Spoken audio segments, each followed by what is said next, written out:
La ville de Minneapolis est devenue l'épicentre de l'agitation croissante du pays. Lors d'une troisième nuit de manifestation, des gens ont même incendié un poste de police. La situation a dégénéré, incitant le gouvernement du Minnesota à faire appel à la garde nationale.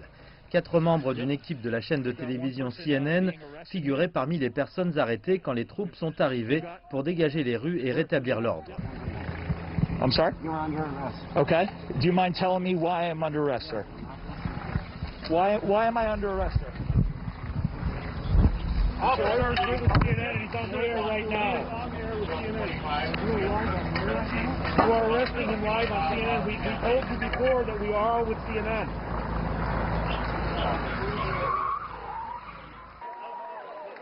Dans l'État de Géorgie, certains manifestants ont vandalisé des bâtiments dans le centre-ville d'Atlanta, y compris le siège de CNN. Ils ont lancé des objets sur le bâtiment tout en scandant « No more police », nous ne voulons plus de police. Quelqu'un a mis le feu à une voiture de police. Les forces de l'ordre ont par la suite dispersé la foule en envoyant des projectiles.